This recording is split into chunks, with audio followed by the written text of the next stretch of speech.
उर्मा group, जो सोचता है वो करता है। आपके अपने सपनों का आशियाना।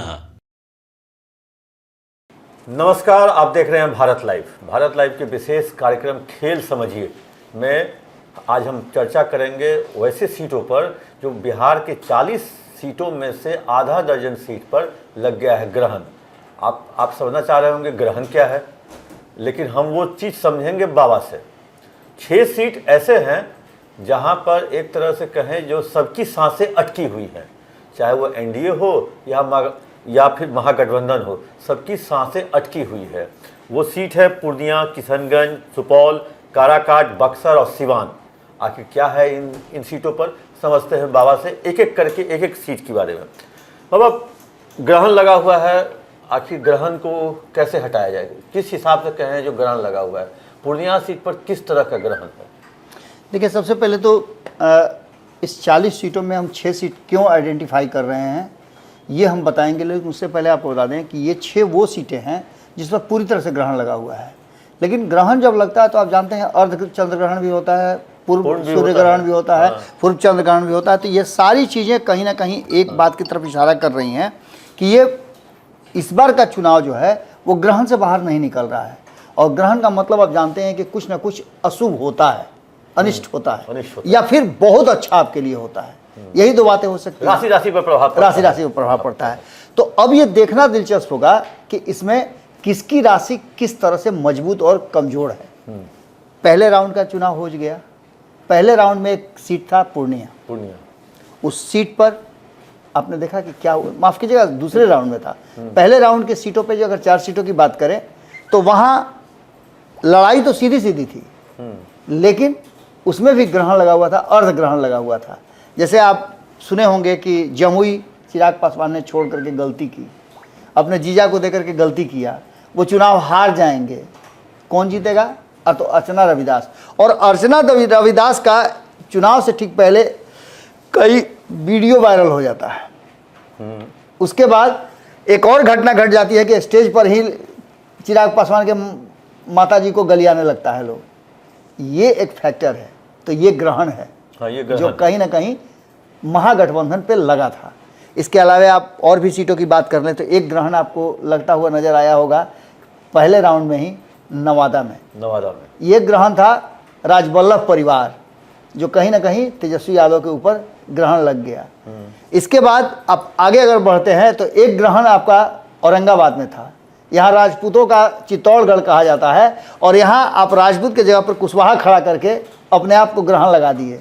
जो काफी लंबे समय से एक दूसरे के प्रतिद्वंदी थे वो सब अपना चित्तौड़गढ़ बचाने के लिए। लेकिन औरंगाबाद में जो सूचनाएं आ रही हैं जी, कहा जो चित्तौड़गढ़ में लोगों ने अपने म्यान से तलवार नहीं निकाली।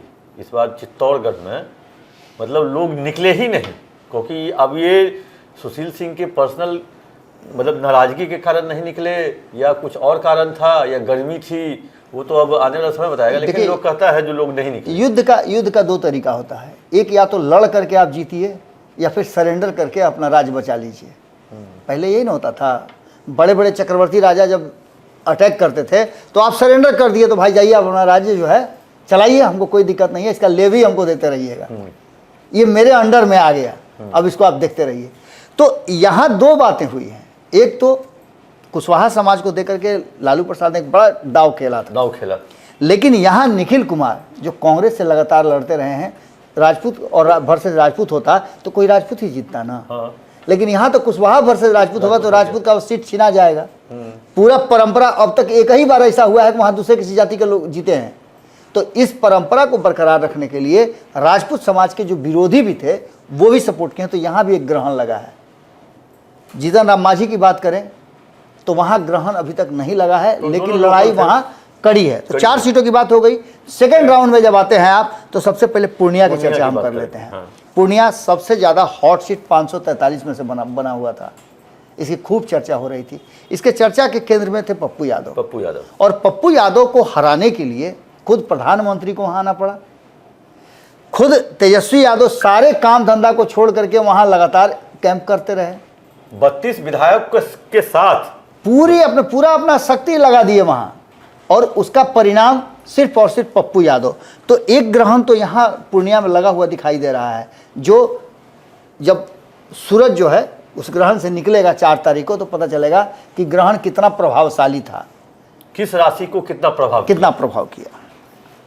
अब दूसरी सीट बाबा किशनगंज में भी एक ग्रहण हमको दिख रहा है, आप सब विस्तार से उस पर बताइएगा। नहीं, बिल्कुल आप सही कह रहे हैं, ये भी दूसरे ही राउंड का सीट है। हाँ। और खास करके ये जितनी भी बातें हम कर रहे हैं, ये दूसरे राउंड का सीट जो है, जिसमें आपको याद होगा कि यहाँ पिछले बार भी ग्रहण लगा था, कैसे कैसे करके तो अपनी प्रतिष्ठा बचा पाई थी महागठबंधन। सबसे एक रिजल्ट किशनगंज का ही पिछले, हाँ, किशनगंज और जहानाबाद का, 1200 यही 2 सीट फंसा हुआ था। इस बार तो पूर्ण ग्रहण नजर आ रहा है, क्योंकि ओवैसी वहां खुद कैंप कर रहे थे, खुद आकर के उन्होंने कहा कि आप ये बताइए कि आप किसको देना चाहते हैं वोट, हमको नहीं देना चाहते हैं, किसको देना चाहते हैं, तो फलाने को। तो ये गारंटी आप दीजिएगा कि ये उसके पास नहीं जाएगा।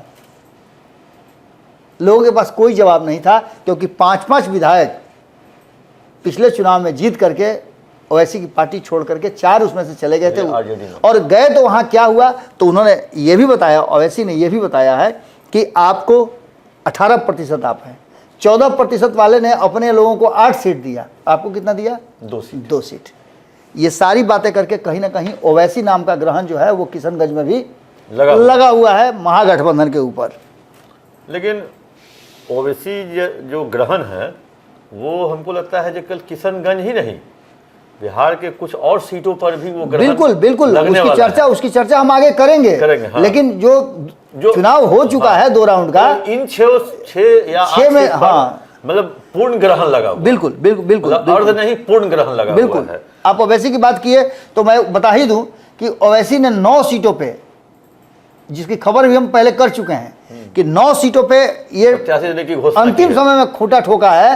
पहले तो वो 30 सीट पे लड़ना चाह रहे थे, पर उसके बाद फिर 17 सीट पर आए, फिर 17 के बाद उन्होंने कहा कि नहीं, हम 12-13 सीटों पे लड़ेंगे।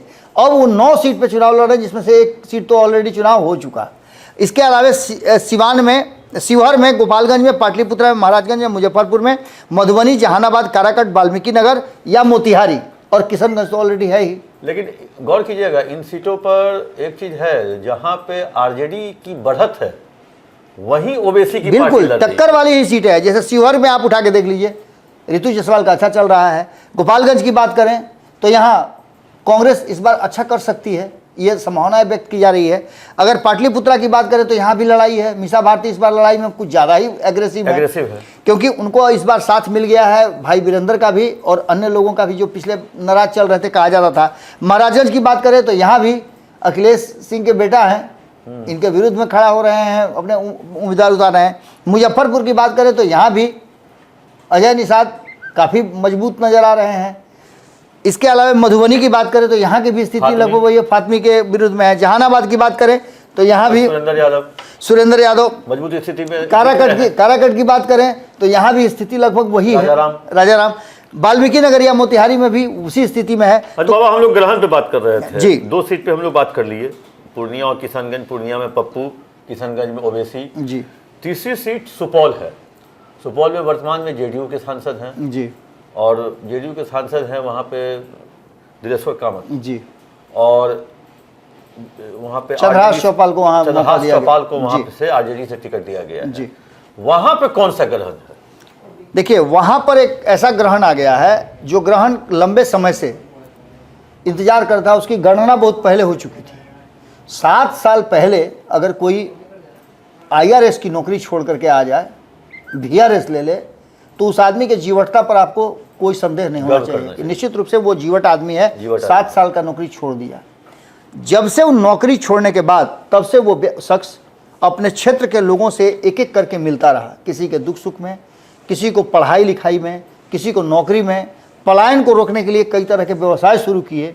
ये वैद्यनाथ मेहता हैं, जिन्होंने वहाँ सुपौल के लिए बहुत कुछ करने का प्रोग्राम बनाया। ऐसे कई लोग उस क्षेत्र में हैं, जैसे हम एक संजीव मिश्रा का भी नाम ले सकते हैं। संजीव मिश्रा पैनोरमा वाले, उन्होंने भी एक ऐसा सेटअप दिया है कि पूरा सुपौल, पूर्णिया, बाकी जाइए आप देखिए, वहाँ उन्होंने तकदीर ही बदल दी है। और उनका कहना भी है, कई बार हमारी बातचीत भी हुई है उनसे, उनका कहना स्पष्ट है कि अगर चाह लीजिए तो सब कुछ संभव है। सरकार से हमको कितना मदद मिलता है, कितना कुछ नहीं होता, लेकिन फिर भी हम जीवट हैं, हम टिके हुए हैं और हम अच्छा कर रहे हैं। ये भी उन्होंने कहा कि हम अच्छा कर रहे हैं, अपने समाज के लोगों को दे रहे हैं, अपने क्षेत्र के लोगों को दे रहे हैं। तो इसके बाद अगर सुपौल की बात करें तो बैद्यनाथ मेहता यहाँ ग्रहण बन के आए हैं और निश्चित रूप से ये ऐसा ग्रहण है कि ये 1 नंबर या 2 नंबर पर रहने वाले हैं। इनको तीसरे नंबर पर मत देखिए आप, 1 नंबर या 2 नंबर पर रहने वाले हैं। काफी मजबूती से लड़ाई लड़ रहे हैं। इनको सपोर्ट भी है, पप्पू यादव बिल्कुल, पप्पू यादव का सपोर्ट है, बहुत सारे लोगों का। जितने भी लोग आरजेडी से नाराज चल रहे हैं वो सारे लोग सपोर्ट करने के लिए निर्दलीय उम्मीदवारों को खड़े हैं। बाबा अब हम काराकाट की बात करते हैं। नहीं सॉरी, काराकाट से पहले सिवान, क्योंकि सिवान में आज नॉमिनेशन किए हिना साहब ने जी, जो शहाबुद्दीन की पत्नी है। वो काफ़ी समय तक इंतजार करती रही जो आरजेडी से उनको टिकट मिलेगा, ऑफर आएगा, लेकिन आरजेडी ने उनको एक तरह से तरजीह नहीं दी। अब आज ही के दिन हिना साहब ने नामांकन भी किया और आज ही के दिन अवध बिहारी चौधरी के लिए सभा भी किए। तेजस्वी का एक तरफ हेलीकॉप्टर उतर रहा था, एक तरफ हिना साहब भी वहाँ थी जी, और हिना साहब भी मतलब कहें जो एक तरह से हमको लगता है ग्रहण बनेगा क्या बाबा? ग्रहण इसको ग्रहण तक ही मत कीजिए, ये सूर्य ग्रहण चंद्र ग्रहण एक ही दिन लग रहा है। हम इसलिए ये बात कह रहे हैं कि आप शहाबुद्दीन के बारे में कह लीजिए कि वो ऐसे थे वैसे थे, लेकिन रॉबिन हुड के रूप में जाने जाते थे। वो तो एक अलग परसेप्शन उनके बारे में था ही, लेकिन जितनी भी बातें आप कह रहे हैं शहाबुद्दीन के रहते हुए काहे नहीं बात कहे आप? शहाबुद्दीन जब जीवित थे तब आपको ये बात कहनी चाहिए थी, उनका नहीं लेना चाहिए था आपको सहयोग। अब जैसे कल ही की बात बता रहा हूं मैं कि कल आप प्रेस कॉन्फ्रेंस चल रहा था, उसमें आपने सवाल एक पूछ दिया जदयू के लोगों से, उनके पास कोई जवाब ही नहीं था। तो वही स्थिति है, वही बात है कि शहाबुद्दीन का जब नाम लेते हैं आप, हिना साहब का नाम लेते हैं, तो किसी के पास कोई जवाब नहीं होता है। आप शहाबुद्दीन के इंतकाल के बाद नहीं जाते हैं उनके परिवार के सपोर्ट में, शहाबुद्दीन का डेड बॉडी भी आप नहीं लाते हैं। किस तरह का? कहीं ना कहीं आप उपेक्षा कर रहे हैं या फिर बचना चाह रहे हैं। तो ऐसी स्थिति में लोगों का सेंटीमेंट काम करता है। यही अवध बिहारी चौधरी हैं जो शहाबुद्दीन के यहाँ कभी खड़ा होकर के उनके लिए मैनेजमेंट किया करते थे, आज वही उनके विरुद्ध में खड़ा है। जब हिना साहब ने किसी दल से जब खड़ा हुई तब तो भारी, लेकिन किसी दल से नहीं है। और आपने एक बहुत अच्छी बात कही कि भगवा उनके इर्द गिर्द था, खुद भी भगवा गमछा लपेट कर नामांकन लेने जी। और इतना ही नहीं, वो पहले गणेश जी के मंदिर गई जी, वहां लड्डू चढ़ाई जी, गणेश भगवान का पूजा की, क्योंकि कहीं भी कोई यात्रा स्टार्ट करता है तो विघ्नहर्ता से सबसे पहले कहता है कि भाई हमारे विघ्न को जय गणेश। तो एक तरह से वो कहे जो संभारनालय की यात्रा पे थी जी, जय गणेश कह के वो निकली, गणेश का पूजा की, लड्डू चढ़ाई, भगवा रंग था उनके ऊपर गमछा। इसका क्या मायने निकाला जाए? बस इसी पर मैं आ ही रहा था कि आपने ये बहुत अच्छी मतलब बातें निकाली वहाँ से, ये बहुत अच्छा पॉइंट है। इससे पहले कि आपको बता दें कि भगवा की चर्चा करें, उससे पहले ये बताना जरूरी था जो मैं कह रहा था कि जब वो किसी दल से लड़ी चुनाव तब तो भारी हैं, लेकिन इस बार वो जीत की गारंटी मान के चल रही हैं। वही नहीं, उनके लोग, उनके समर्थक सब गारंटी मान रहे हैं। पप्पू यादव उनकी जीत की गारंटी बन रहे हैं। यहाँ तक कि वहाँ और भी जितने भी लोग हैं वो सारे लोग महाराजगंज में जाकर देखें तो उनके प्रति एक अलग तरह की भावना लोगों के मन में आ गई है। सिवान में इस बार सब एकजुट हैं। दूसरी तरफ आप देख लीजिए तो हम ये नहीं कह रहे हैं, लेकिन एक मान लीजिए कि कमजोर उम्मीदवार दे करके जदयू ने भी अपना एक रास्ता निकाला है सपोर्ट करने का, अननोन चेहरे को सपोर्ट करने का। और भारतीय जनता पार्टी की बात करें तो ये सीट भारतीय जनता पार्टी अपने लिए ले रही थी। आपको याद होगा कि अंतिम समय में इस पर मंगल पांडे को उतारने की तैयारी चल रही थी, या फिर मिथिलेश तिवारी को, जो मिथिलेश तिवारी, ओम प्रकाश यादव की भी चर्चा चल रही थी। लेकिन चूंकि यहाँ से इस बार हिना साहब को चुनाव जीतना था, क्योंकि अब जो धीरे धीरे भारतीय जनता पार्टी कन्वर्ट कर रही है, जिस डायरेक्शन में जा रही है, उसमें राष्ट्रभक्त मुसलमानों के प्रति उसकी एक अलग भावना जगी है, एक अलग धारा है। तो महिलाओं को आपने देखा होगा कि 3 तलाक को लेकर के भारतीय जनता पार्टी के प्रति महिलाओं की श्रद्धा बढ़ी है। हाँ। तो ये सारी चीजें घुमा फिरा करके वहीं आती हैं जहां सामने से नहीं लेकिन इंटरनली सपोर्ट सिस्टम तैयार है। मतलब एनडीए का इंटरनली सपोर्ट बिल्कुल मिल रहा है, एकदम लग रहा है, जो देखने को सामने तस्वीर नजर आ रही है। मतलब एक तरह से कहें जो एनडीए हिना साहब को सपोर्ट करके या कहीं जिताकर, अब जितना और हारना तो 4 तारीख को है, तो कहीं जिताकर ये लालू यादव या आरजेडी? देखिए, लालू प्रसाद को समाप्त करने के लिए उनका अपना परिवार ही काफी है। लालू प्रसाद को आपने मतलब लालू की पार्टी पर तमाचा हो। बिल्कुल, आप जिस दल को कह रहे हैं कि वो MOI की पार्टी है, पहले तो 2 लोगों को आप उम्मीदवार बनाते हैं, दूसरा आपका जो नोन चेहरा है उससे आप कोई वास्ता ही नहीं रखते हैं। आपकी पार्टी के जो सांसद रहते हैं, आपकी पार्टी के वरिष्ठ नेता होते हैं, वो आपकी पार्टी छोड़ के चले जाते हैं। आप दूसरे पार्टी के जो डगरुआ हैं उनको आप अपने पार्टी में शामिल करके मुसलमानों का वोट लेना चाहते हैं। ये क्या है? कहीं ना कहीं अगर शाहनवाज को आप ये समझते हैं कि मुस्लिम के नेता हैं तो आप बड़ी भूल कर रहे हैं। शाहनवाज मुस्लिम के नेता नहीं हैं। वो मूरी लहर में एक बार जीत बिल्कुल बिल्कुल। बाबा, एक सीट है काराकाट जी, जो उपेंद्र कुशवाहा, जो कि कभी जेडीयू में हुआ करते थे, फिर बाहर गए, फिर अंदर आए, फिर बाहर गए, फिर अंदर आए, केंद्र में मंत्री भी बने, नीतीश कुमार से नाराज भी रहते थे, और आखिरकार उन्होंने अपनी पार्टी बना करके एक ही सीट मिली उनको, लेकिन वो अपनी पार्टी के लिए एक सीट ले लिए, वहाँ से वो सीट पर लड़ रहे हैं जी। यहाँ पे कौन सा ग्रहण है? देखिए, अगर बात करें तो पवन सिंह फैक्टर की बात आप शायद कर रहे हैं। हाँ, पवन सिंह फैक्टर देखने में तो लग रहा है, ये जरूरी नहीं है कि ये चमक रहा है वो फल ही हो। हनुमान जी की तरह जा करके उसको आप निगल भले जाइए, लेकिन वो मज़ा आपको स्वाद फल वाला नहीं देगा। तो निश्चित रूप से एक स्टार हैं, चमक रहे हैं, लेकिन जहाँ तक रणनीति और राजनीति की बात है, उपेंद्र कुशवाहा के पीछे किसका हाथ है सब कुछ जानता है। उपेंद्र कुशवाहा ने अपने आप को सरेंडर कर दिया है। कभी कभी आप देखें ना कि भक्त भगवान के सामने अपने आप को सरेंडर कर देता है कि आए शरण प्रभु राखिए, सब अपराध विसार, सारा अपराध विसार करके। लेकिन जहाँ तक मेरी जानकारी है, पवन सिंह को बीजेपी के एक बड़े नेता जो इन दिनों सांसद हैं जी, उन्होंने ही वहाँ खड़ा किया है, ताकि अगर उपेंद्र कुशवाहा अगर जीतते हैं जी, तो एनडीए गठबंधन के नाते हो सकता है वो अब तब फिर उनकी आगे और डिमांड बढ़ जाए, जो हमको केंद्र में मंत्री देखिए ये जो चीज़ें हैं ना, ये पहले से तय हैं। चाहे जीतन राम मांझी हो, चुनाव जीतेंगे तो उनको मंत्रिमंडल मिलेगा, वो पहले से आप देख रहे हैं कि नहीं होता है लहसुन रे बदगोई अपने से प्रकट हुई।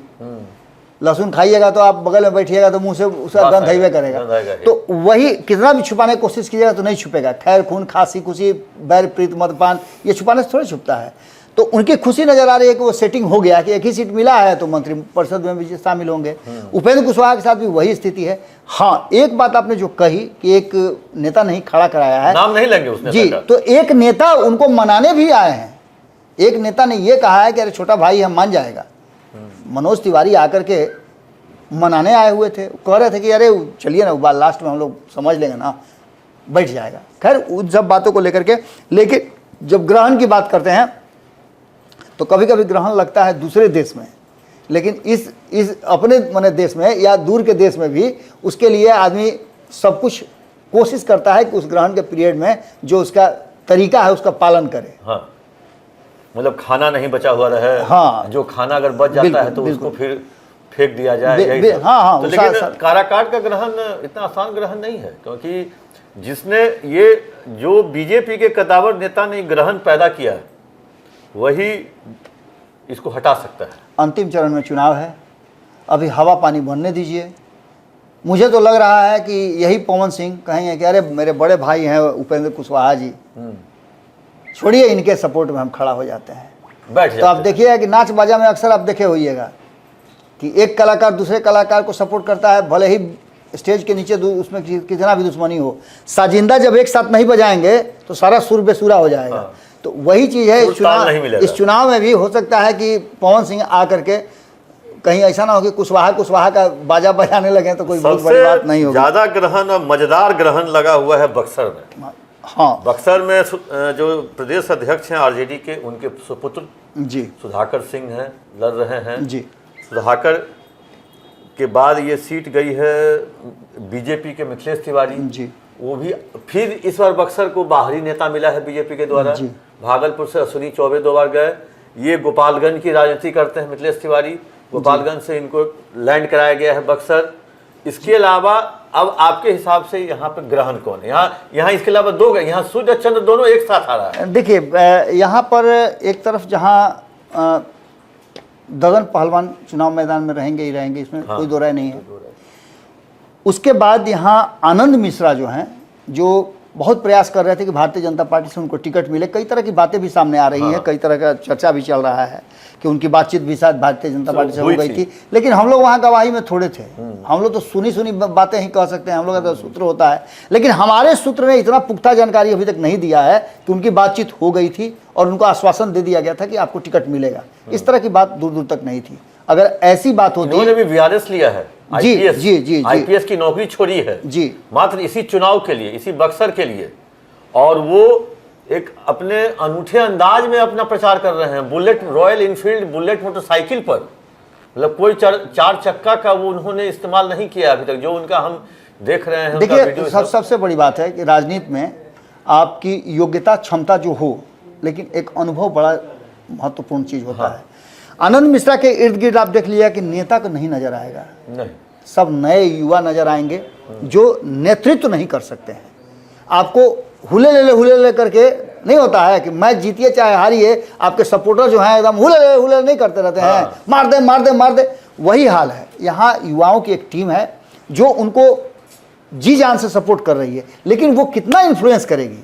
यहाँ राजनीतिक गुण वाले लोग हैं, उसके गुण वाले लोग हैं। जैसे आप बात कीजिए तो जगदानंद सिंह के पुत्र का सुधाकर का बात आपने किया, ये वही सुधाकर है जो मंत्रिमंडल से इस्तीफा दिए थे, ये वही सुधाकर है जो नीतीश कुमार से पूछ दिए थे सवाल कि आप क्या किए 17 साल के शासन में रामायण पर। उसके अलावे आगे अगर बढ़ते हैं आप तो मिथिलेश तिवारी की बात आपने कही। मिथिलेश तिवारी मजे हुए राजनीतिज्ञ हैं। अगर अश्विनी चौबे को हटाकर मिथिलेश तिवारी को वहाँ टिकट दिया गया है, आनंद मिश्रा से बातचीत हुई रहती तो मिथिलेश तिवारी वहाँ क्या करते हैं? आनंद मिश्रा से कोई दिया जाता। वहाँ तो ऑलरेडी एक सीट, एक वहाँ के जो सिटिंग एमपी है उनको हटाया गया है, तो फिर आनंद मिश्रा की बात कैसे हुई? एक सवाल ये खड़ा होता है। दूसरा सवाल कि आप बाहरी कह सकते हैं मिथिलेश तिवारी को, लेकिन मिथिलेश तिवारी बाहरी कैसे हैं? अगर मिथिलेश तिवारी बाहरी हैं तो नरेंद्र मोदी भी बाहरी हैं। वो जाके बनारस से लड़ रहे हैं, गुजरात के। मिथिलेश तिवारी ने कहा है कि जब प्रधानमंत्री बनारस में जाकर के बनारस को इस दुनिया का सबसे बेहतर शहर बना सकते हैं, तो क्या मैं बक्सर में जो मेरी कर्मभूमि रही है, यहाँ से 20 किलोमीटर खाली गंगा नदी पार कर जाएंगे तो मेरा घर है, तो क्या हम बक्सर को बनारस नहीं बना सकते हैं? मैं बक्सर को बनारस बना के दिखाऊंगा। जितने भी अश्विनी चौबे को लेकर के बातें की जा रही थी, अश्विनी चौबे के काम को लेकर के की जा रही थी, उन सारी चीज़ों को उन्होंने एक प्लेटफॉर्म बने दे दिया है, उसको लिख दिया है, चार्ट बना दिया है कि आप इन सवालों में से कौन से सवाल आपके पूरे नहीं हुए हैं, उसका हल मैं करूंगा। तो यहाँ की लड़ाई निश्चित रूप से ग्रहण है, लेकिन ग्रहण के बाद आप जानते हैं स्नान कर लेने के बाद सब ठीक हो जाता है। लेकिन तो यहाँ भी ददन पहलवान कुछ ज्यादा डैमेज कर सकते हैं। ददन, देखिए ददन पहलवान अगर डैमेज करेंगे तो वो आरजेडी को डैमेज करेंगे, निश्चित रूप से आरजेडी को डैमेज करेंगे, क्योंकि उनके पास जो वोट बैंक है। मैं 2019 के चुनाव में बहुत बारीकी से बक्सर को देख रहा था। मुझे याद आता है कि अंतिम समय में ददन पहलवान आए थे और उस समय एनडीए में अश्विनी चौबे के प्रचार के लिए उनको दिल्ली से बुलाया गया। आने के बाद उन्होंने वोट ट्रांसफर जरूर कराए थे, इसमें कोई दो राय नहीं है। 30 से 35 हज़ार वोट उन्होंने ट्रांसफर कराए थे।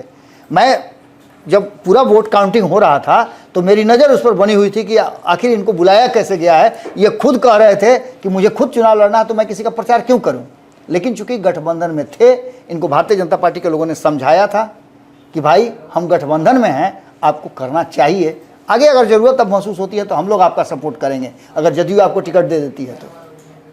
इस आधार पर उन्होंने सपोर्ट किया था और उसके परिणाम भी देखने को मिले कि अश्विनी चौबे अच्छी खासी मार्जिन से जीते भी।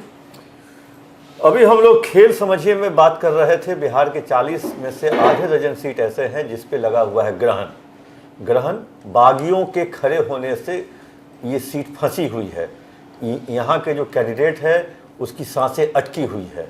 वैसे ग्रहण तो चंद्र ग्रहण सूर्य ग्रहण दोनों होता है, कहीं कहीं केवल एक ग्रहण है और कहीं किसी किसी सीट पर सूर्य ग्रहण चंद्र ग्रहण दो है, क्योंकि दो ऐसे उम्मीदवार जो निर्दलीय खड़ा हैं वो कहें तो महागठबंधन और एनडीए के लिए परेशानी का कारण बन सकता है। झा जी, एक बात लास्ट में मैं कहना चाहूँगा जो बहुत ज़रूरी है, और आप जानते हैं कि अंतिम बॉल पर अगर मैच आके टिक जाए और आपको 6 रन चाहिए तो बिना छक्का मारे आपको कोई गुंजाइश नहीं है।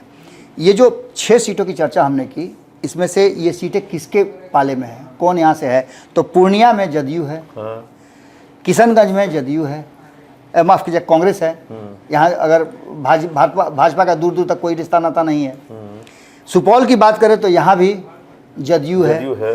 काराकट की बात करें तो यहाँ भी भाजपा नहीं है, यहाँ उसके सहयोगी दल हैं। एकमात्र बक्सर ऐसा सीट है जहाँ भारतीय जनता पार्टी है, और यहाँ का हमने आपको समीकरण बता ही दिया। सिवान में भी जेडीयू, सिवान में ही जेडीयू है। तो ये आप समझ सकते हैं कि इसमें किसका दिमाग लगा है और कौन इस पूरे कहानी में है। अब ये जनता पर हम छोड़ के जाते हैं, कमेंट बॉक्स में वही लोग लिखेंगे हैं कि इसके पीछे किसका दिमाग चल रहा है और ये भंडोल खेल कौन करना चाहता है। तो आप देखते रहिए भारत लाइव। हम लोग हमारा खेल समझिए कार्यक्रम कैसा लगा, अपना कमेंट हमारे कमेंट बॉक्स में जरूर डालिएगा। पनोरमा ग्रुप, जो सोचता है वो करता है। अगर ये वीडियो पसंद आई और वह बिहार के राजनीति और बिहारियत से सरोकार रखेनी तो सब्सक्राइब बटन दबा के चैनल के सब्सक्राइब कर ली। ओजे एगो घंटी बा, ओकरा बटन दबा देला से कुल सटीक और मारक खबर रुआ मुफ्त में मिल जाई। अगर रुआ पत्रकारिता के हमनी के नया प्रयोग में सहयोग कर चाहतानी तो ज्वाइन बटन दबा दी। पेटीएम नंबर नोट कर ली 9386816700। धन्यवाद।